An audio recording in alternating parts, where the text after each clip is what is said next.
art is emotion. Therefore, the use of film, I say, putting it together and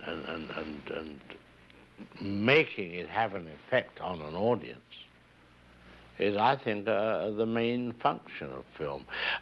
Certainly, if you take dialogue in a film, truly you are only borrowing from the theater, which is what, as I've often said, most pictures you see are photographs of people talking. Telescope.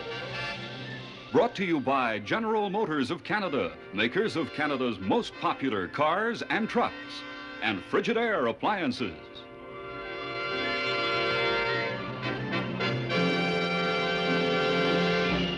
Tonight's Telescope, quite frankly, is an occasion for photographs of people talking. Happily, however, the man who does most of the talking is a man who long ago learned virtually everything there is to know about making motion pictures, silent and talking, and totally terrifying. In place of the introduction Mr. Alfred Hitchcock does not need, here's this message. Mr. Hitchcock, most Anglo-American film critics have always thought of you principally as an entertainer. For the French, however, you're considered a Catholic moralist. Do you think of your recent films as melodramas and thrillers, or as fables and even allegories? Well, if you look at it from the point of view of melodrama, we know traditionally that that right must win over wrong. In other words, evil must lose. Yes. So that you could apply that to the basic melodrama, or you could apply it to, how should we say, a religious precept. And you've said that you're more interested in the technique of storytelling by means of film than in the content of the film itself. That's true. Could you explain that a little more? Yes, I can clarify it. Please don't think me presumptuous if I give you, say, the analogy of, say, a painter who paints a tree, a landscape, or even a bowl of fruit. I'm sure that the painter is not a bit interested in the apples for themselves alone, but in the technique of his work, which stimulates the emotion of the viewer of his picture. After all art is experience. People look at an abstract and say, I hate it. Well, the mere fact that they're using the word hate means that they're going through an experience, you see, and or they like it. Therefore, if you apply these principles to film, as I see it, it is not the pure manner of the content. In other words, it's not the story. It's what you do with it. Not what, but how. How. And therefore, I find that with many people, they look at a film and they look at its content only and never seem to study, I'm talking about the critical faculty, what was there in the film to make an audience go through these various emotions that you put them through, especially in my field, which is thrill or suspense or what have you.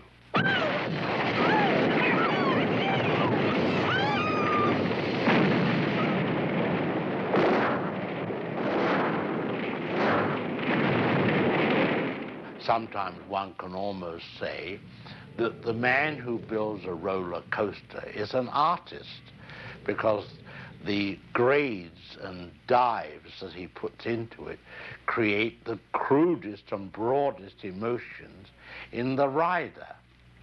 Well, let's go back down the years to the silent films of the early 20s.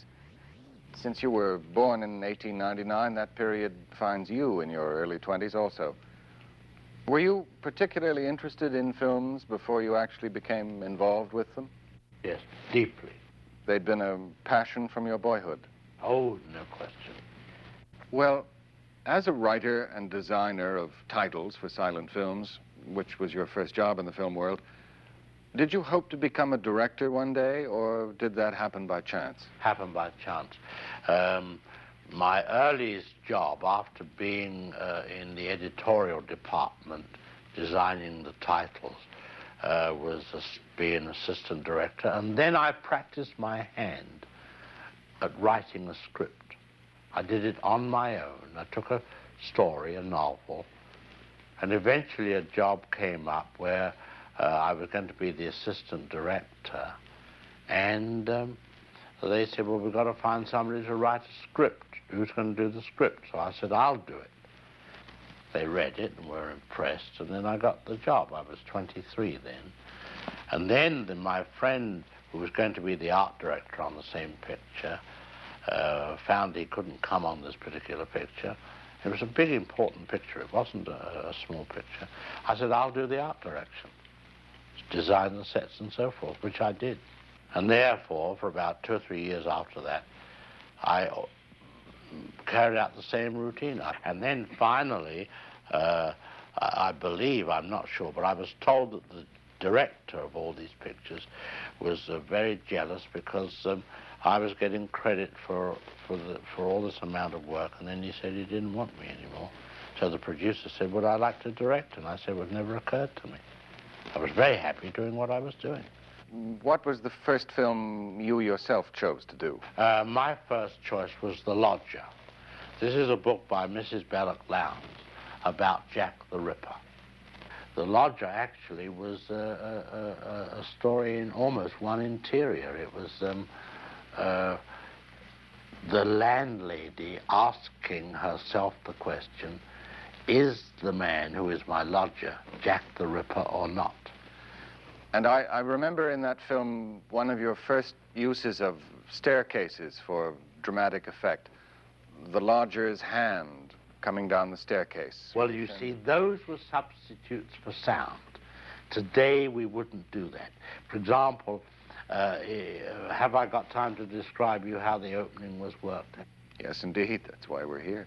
I took the first 10 minutes of the film to show a piece of news and a body being dragged out of the River Thames, and how the reporter picked up the information, got on the phone, and then I showed what happened to that piece of news in all forms: broadcasting, wire service, scintillating running signs, the newspaper office, and so forth.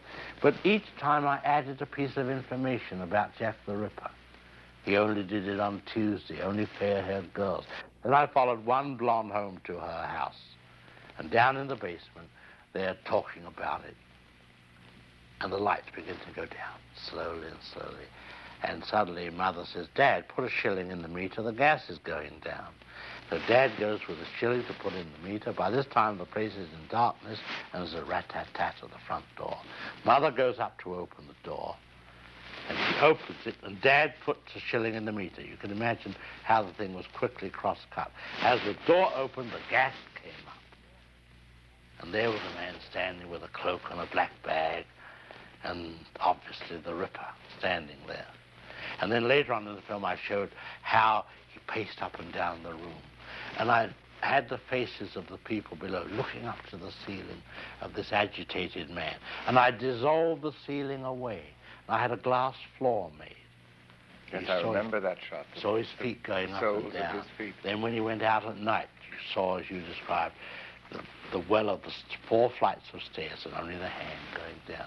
Well, today we would do sound. These were the resources one had to use as a substitute for sound. Visual substitutes for the sound in the silent picture days. And The Lodger was the first film, wasn't it, in which you made a personal appearance? It was in The Lodger, yes. And that was simply because there wasn't an actor available at the time? Yes, oh yes. We used to be able to hop in and do a bit if necessary. Well, after The Lodger, was there then a consistency of personal appearances? Well, the first big appearance again occurred in Blackmail. And since Blackmail in 1929, which was the first film with sound that you directed, audiences have enjoyed seeing you pop up briefly and unexpectedly somewhere in all your films. Except for Marnie, the current Hitchcock production, the most recent example was in The Birds.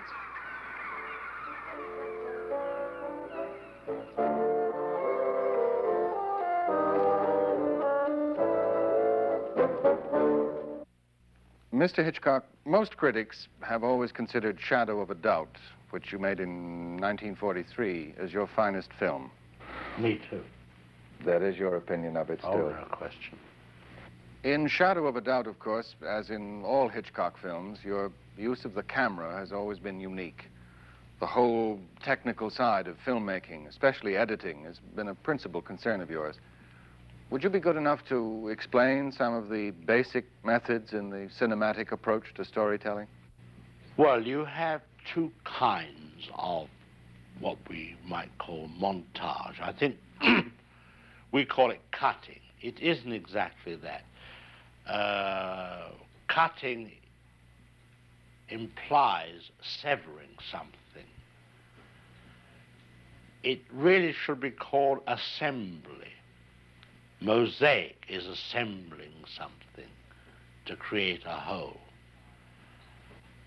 Montage means the assembly of pieces of film which, moved in rapid succession before the eye, create an idea. Of course, the most elementary form is the juxtaposition of imagery in various sizes. You know, a lot of people think that cutting is, or we'll say montage or assembly, is taking a man from one place to another and jumping into a close-up of him, which Griffith invented, it's true. But to me, it goes much deeper. And as I say, the picture Psycho contained quite an amount of cinematic approach to this, to its basic content. In the first place, we had in it the murder of a woman in a shower, of a nude woman.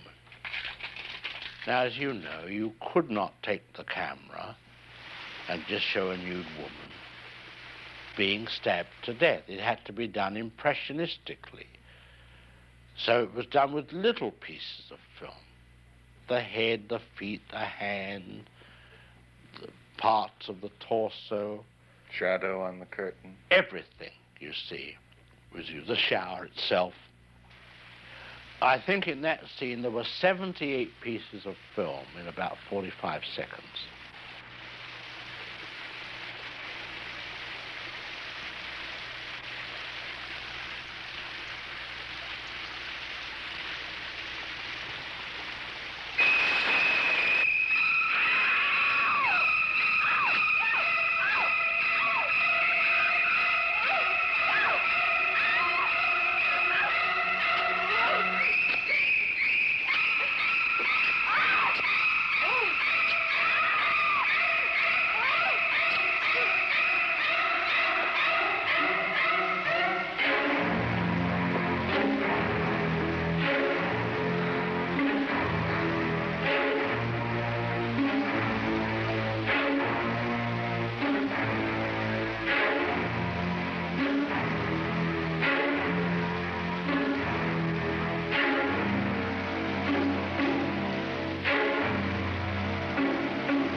Now, that's one kind.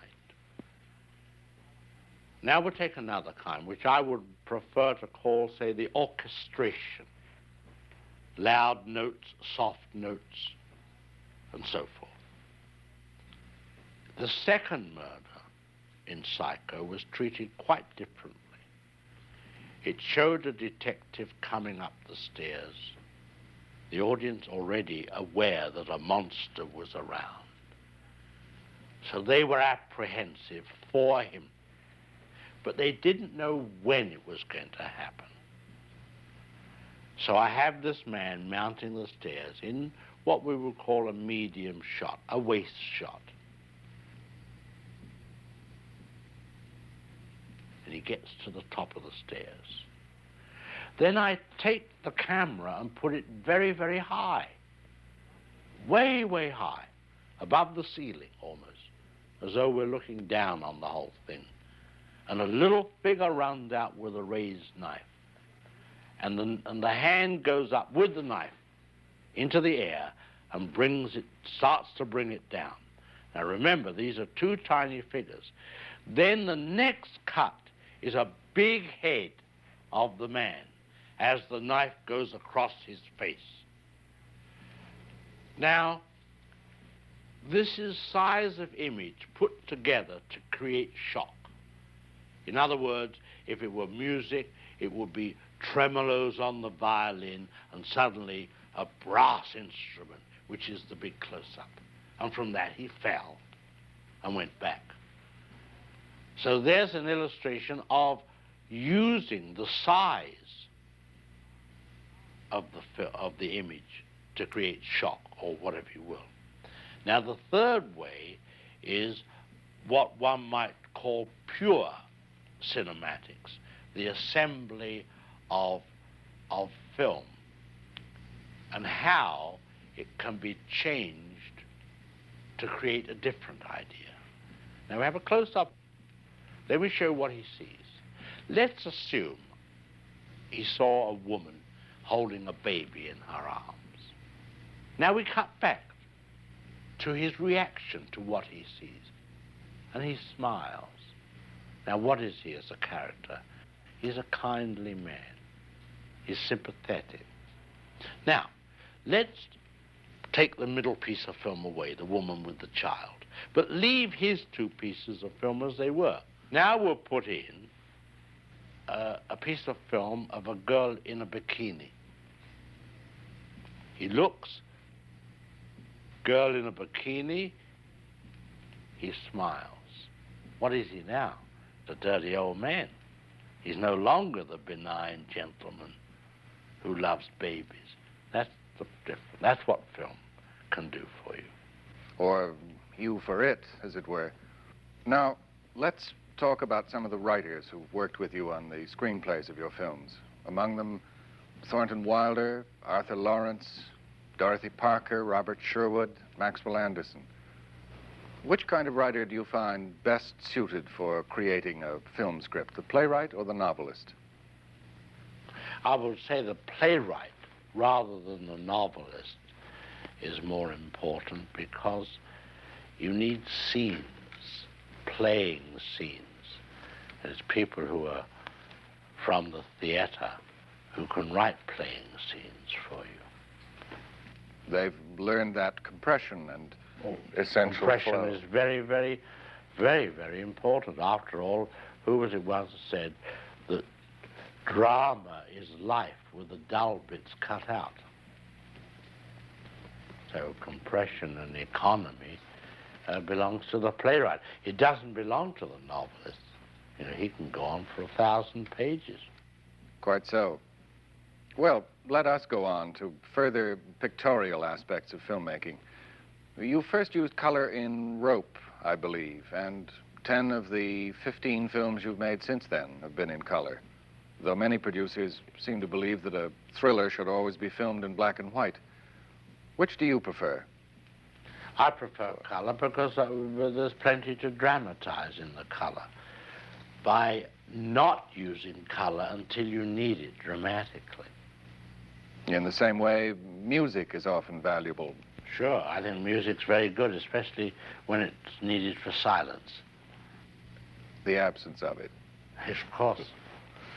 Obviously, you think very highly of the work of Bernard Herrmann. I certainly do. He's been involved as composer and conductor of the music in so many of your recent films.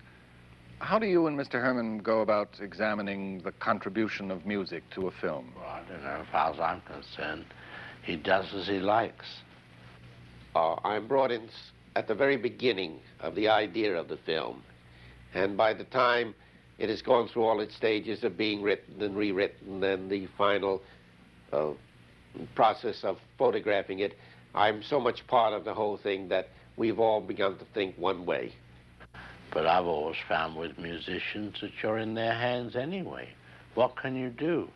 So very often I've been asked, not necessarily by Mr. Herrmann, but other musicians, they say, come down, I want you to know what you think of this.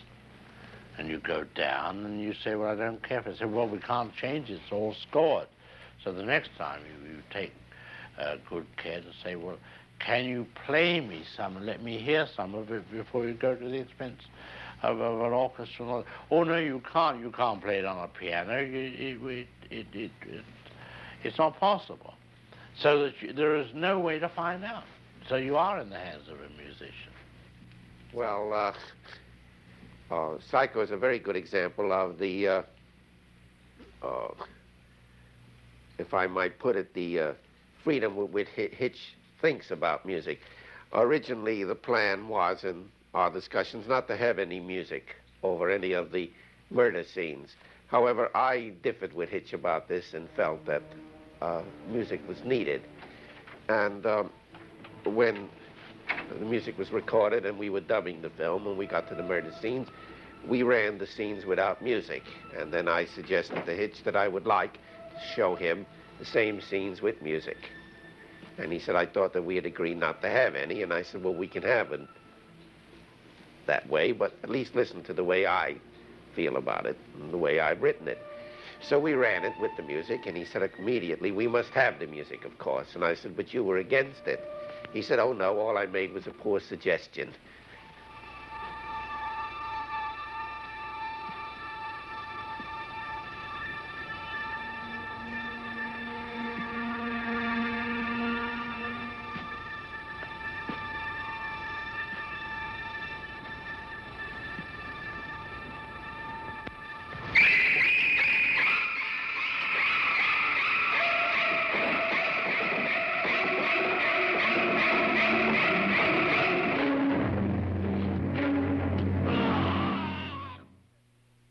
Hitch has his own world of film, and he's created characters and places and stories for it, very much in the way Dickens did.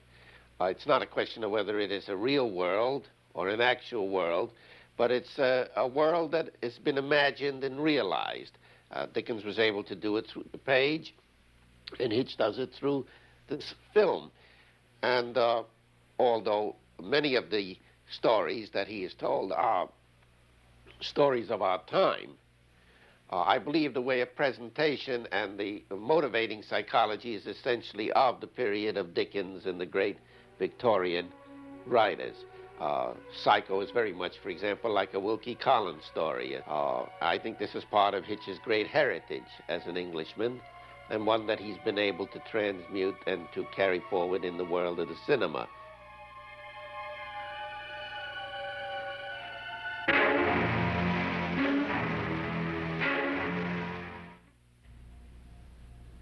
Next week, part 2 of Telescope's talk with Hitchcock. Among other diversions, the master of mayhem will introduce us to Marnie, which is the title of his current feature film, starring Tippi Hedren and Sean Connery. Marnie is the story of a girl who's a compulsive thief.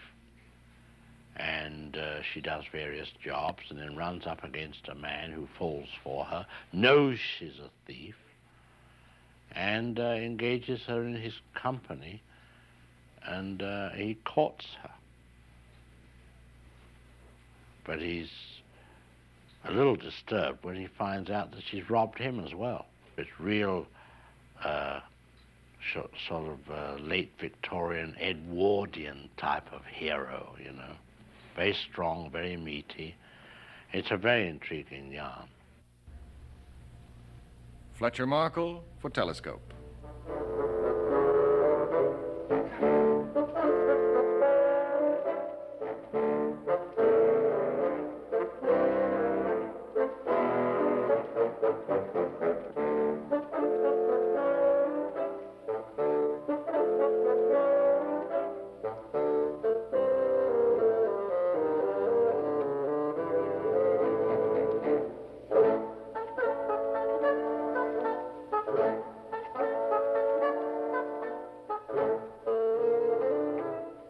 Telescope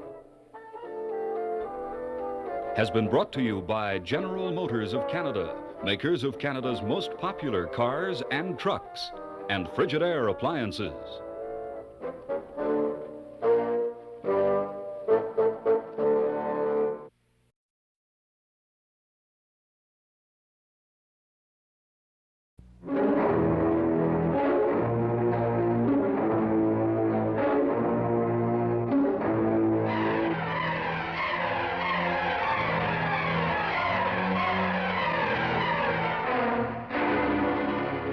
Got more blood? Can you Yep, go on? more blood, we've got more. It's got to go much more down. We're cutting. That's out of the picture. All that's out of the picture. Do you want to start from scratch? No, another no. T-shirt, just go with this. Put another T-shirt Put another on. T-shirt. Put another T-shirt on. But you must go the lower We part. want to get rid of those folds. Blood. Keep going. Along with his activities as a producer-director of theatrical films, Alfred Hitchcock is the host and impresario of a long-run television series. In addition to a monthly mystery magazine bearing his name, he also edits an expanding shelf of best-selling anthologies of suspense stories, published in half a dozen languages. During one of our recent meetings in his Hollywood office, I asked him how he managed to live so many lives. With all these enterprises demanding attention, Mr. Hitchcock, how do you find time for such projects as the monograph you've just completed on the motion picture for the Encyclopedia Britannica? Well, there's always Saturday and Sunday. Telescope. Brought to you by General Motors of Canada, makers of Canada's most popular cars and trucks, and Frigidaire appliances.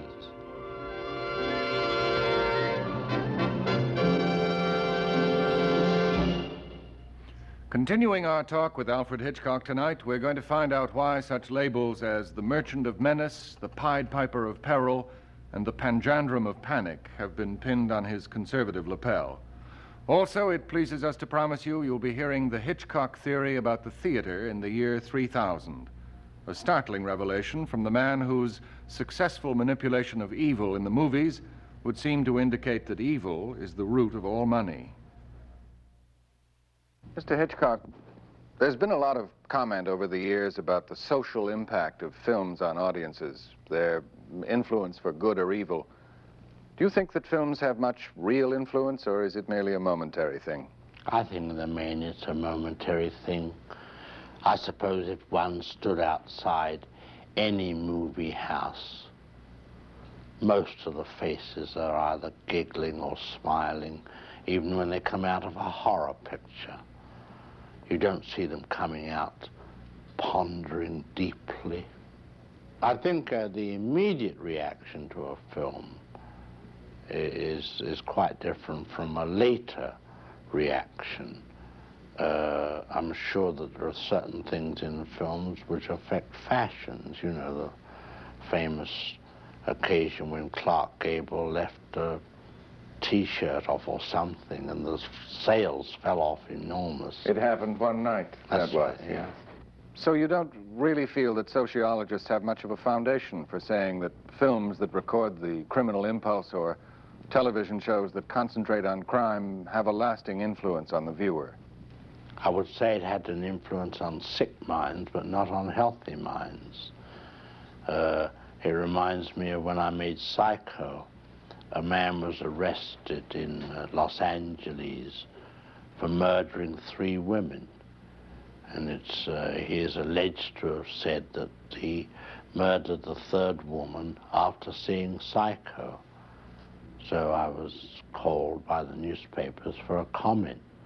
And my only question was, what film did he see before he murdered the 2nd woman?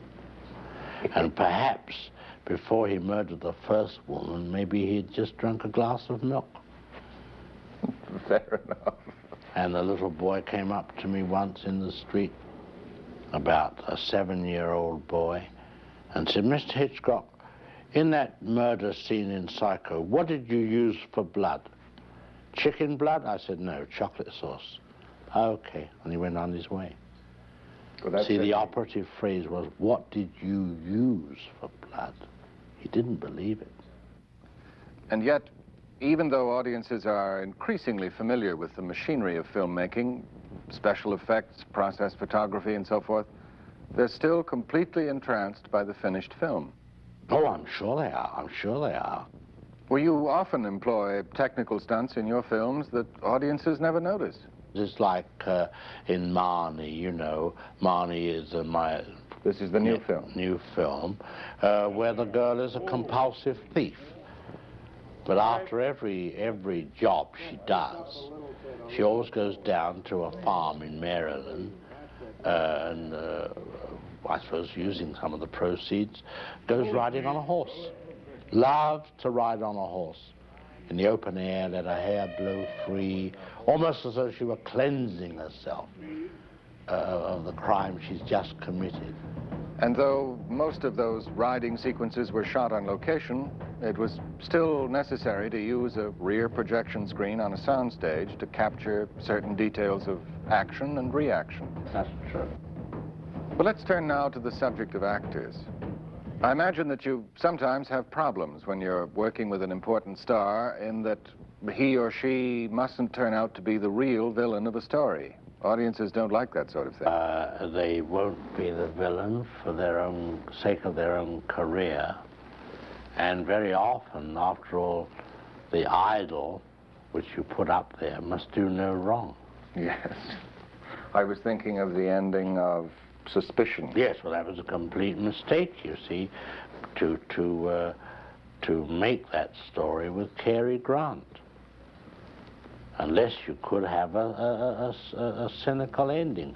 You know, Suspicion deals with the subject of a man whose wife thinks he's a murderer. Yes. And finally, even to the extent when she brings him up, when he brings her up a glass of milk at the end of the picture, she knows he's going to murder her. Well, in our film, we had to make it that it was an innocuous glass of milk.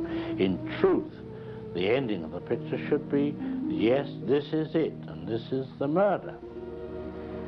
And I had an idea for an ending that she knows of all this. She writes a letter to her mother and says, "Dear mother, I'm in terrible straits. I want to die. He's going to kill me, but I love him so much I can't live anymore. But I do think society should be protected from him." And she seals the letter and leaves it beside the bed.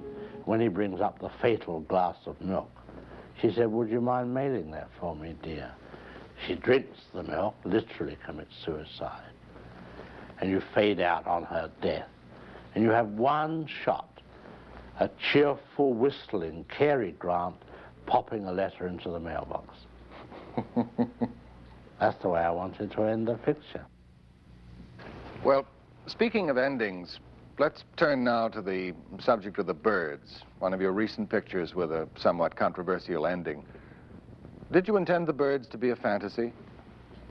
Well, I think most of the films I make are fantasies. They're not slices of life. They're all larger than life. North by Northwest was a nightmare.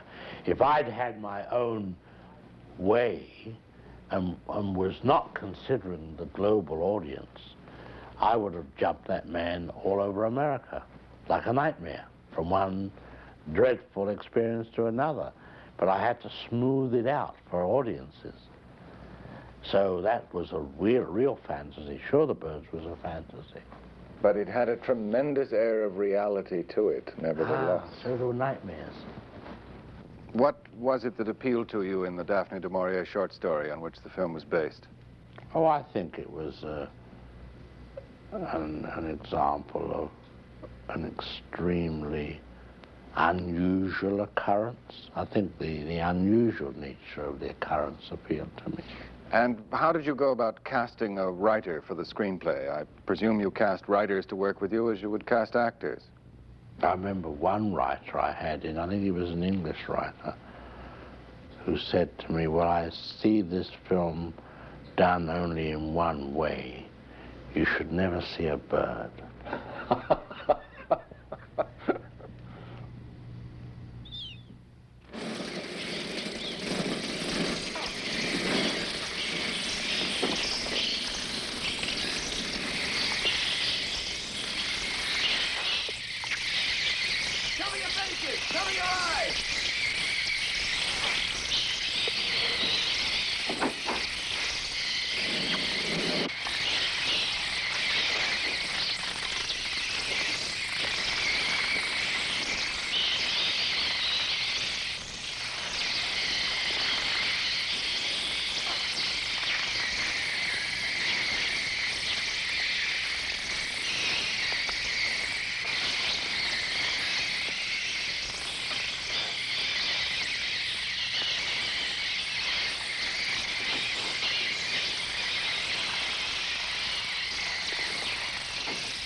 Once you had decided against the approach of never seeing a bird, at what point did you begin to consider the technical problems involved in putting the story on film? Never dared face them at the outset, otherwise the film would never have been made.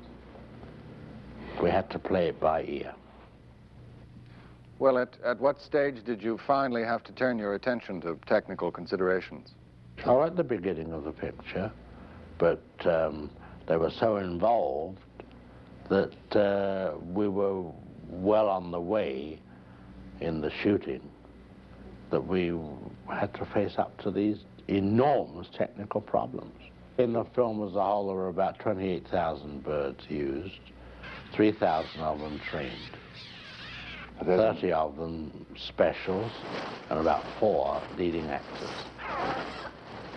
Corvus was a very, very good actor, one of the Ravens. When he had to peck someone, he never missed a take. He was on cue every time. In fact, in some of the scenes where we had the crows chasing children down the schoolhouse street, they were superimposed on the original film. So they were shot against a plain background in the studio, from one perch to another across the screen. And they got so used to the commands that they were anticipating them. When the cameraman said roll them, they flew before they should have done. So they had to end up by not giving any verbal commands at all. They were very smart.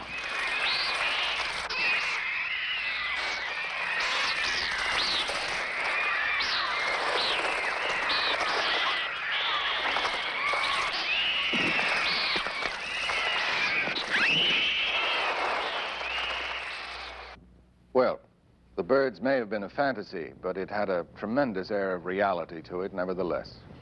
Well, don't you see, a nightmare is very vivid. And I've always taken great care to be accurate in all detail, no matter how fantastic the situation might be. Now, people have said to me, and this is where the accuracy bothers me, people say to me, Mr. Hitchcock, why don't you make more costume pictures? I say for a very simple reason. Nobody in a costume picture ever goes to the toilet. Now that means that there's not possible to get any detail into it, just as much as people say, why don't you make a Western? And my answer is, well, I don't know how much a loaf of bread costs in a Western. I've never seen anybody buying chaps in a Western, or being measured, or buying a 10-gallon hat. And this is sometimes where the drama comes from for me. A moment of melodrama happening suddenly in a commonplace setting. And that is the most important moment, when the man is buying a hat in the store in Bond Street, when the gun is thrust into his ribs. You see, it's the juxtaposition of the norm of the accurate average against the fantasy. And it is fantasy. The ordinary and the extraordinary. Yes, of course. Side by each. Well, that's the point. That's what makes the thing interesting. But tell us, Mr. Hitchcock, how do you envision the theater of the future?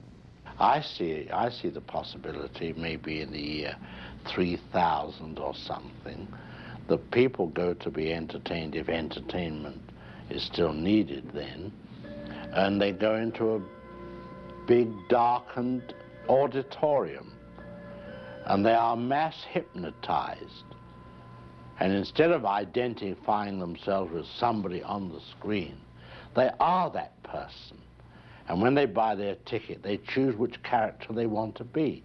And under hypnotism, mass hypnotism, they go through the story, and it's injected into them by some kind of telepathy, and they suffer the agonies and so forth, or enjoy the romance with a woman or something, and then the lights go up and it's all over.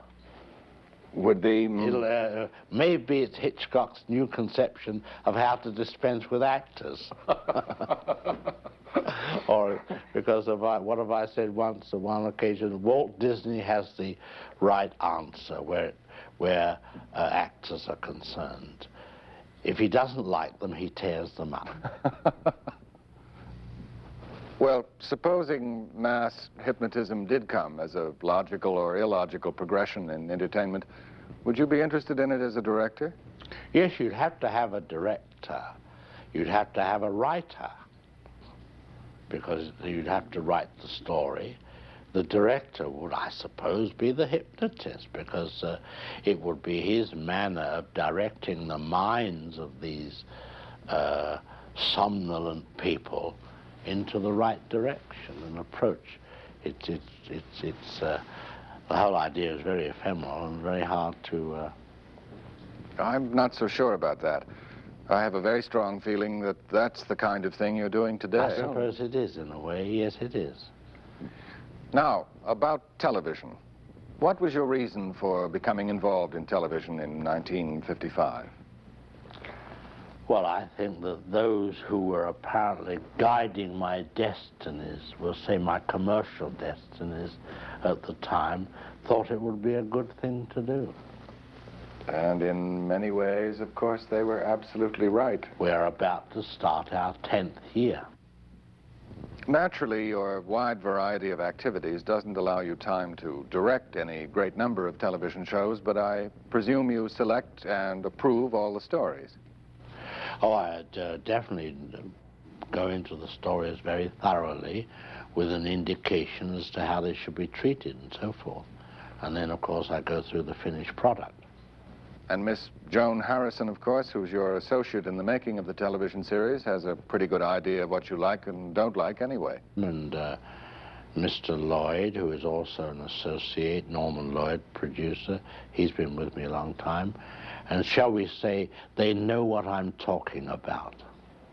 Hitch, a wonderful thing about a man with so definite a point of view and so definite a personality, at the same time, he is most respectful of other points of view within that orbit, so to speak. And consequently, he may make an observation about a film, but he certainly entertains a discussion about it, and at times says, well, if you really believe that, and we've had this happen, go ahead and do it. Our particular kind of television film is not as easy to make as people would sometimes think, because it's not just a simple crime thing. It also has to be a study in character.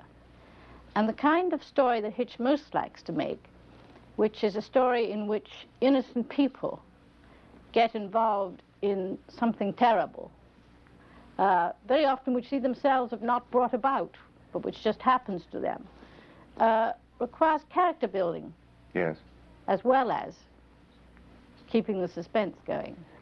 A Hitchcock film usually happens, the story is usually about very sort of normal people, seemingly, in rather usual circumstances. And the exterior of the situation is usually rather sort of plain and steady world, you know. It is an extreme world. And into this, something very unusual begins to creep. And as it begins to happen in a most, almost simple sense, actually, Hitch, who has a wonderful eye, actually has the most simple use of the camera, but it's always has what we call camera logic. It's always always the right place. Into this world, danger begins to creep. And with it, a kind of humor that this danger brings along with it. So that at times you're fairly certain that you're going to laugh, but then you're frightened. Or you're frightened or horror-struck, and then you laugh. You must have a basic sense of humor about it, because that's what you're doing. You're doing it deliberately to scare people. And after all, there's no difference between my making Psycho to scare people, with tongue-in-cheek, shall we say, than a mother who says, boo to scare her 3-month-old baby. What's the difference?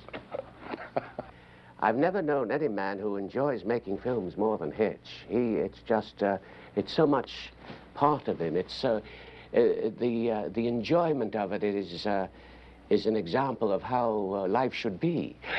And I can't think of him doing anything else. I really can't imagine us doing anything else. Hitch has always been very tactful about directors. I'm sure that many times he must have felt that he would rather like to direct a certain sequence all over again himself, but he's never said so. Just as much, you know, as he'll never come on the stage, you know, when one of the television directors is directing a show. He feels it's embarrassing for them, and he's perfectly right. I have a strong impression that the real Alfred Hitchcock is not at all like the macabre and mischievous gentleman on the TV screen. No, of course not.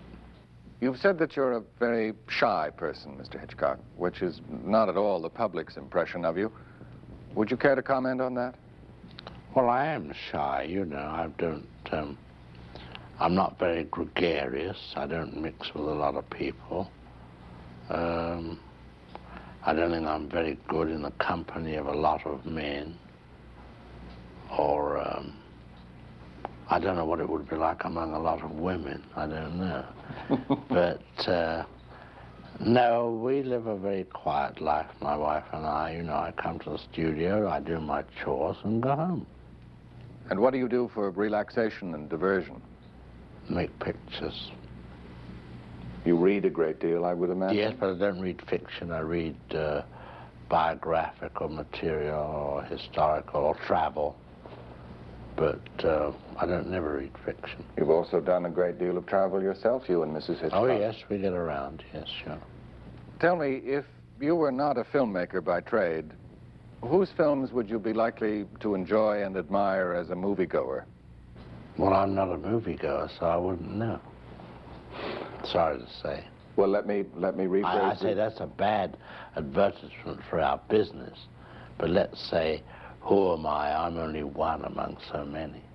Well, if you hadn't become a filmmaker, what would you like to have been? I don't know, but I think with one's touch of hamminess, you know, that degrading side of me, the actor, I think perhaps it might have been amusing to have been a criminal lawyer. Mr. Hitchcock, what is your definition of happiness? A clear horizon. Nothing to worry about on your plate. Only things that are creative and not destructive. I think that's within yourself. Within me, I can't bear quarreling. I can't bear feelings between people. I think hatred is wasted energy. And it's all non-productive. I'm very sensitive. A sharp word said by, say, a person who has a temper, if they're close to me, hurts me for days. I know we're only human. We do go in for these various emotions, call them negative emotions. But when all these are removed, and you can look forward, and the road is clear ahead, and now you're going to create something, I think that's as happy as I would ever want to be.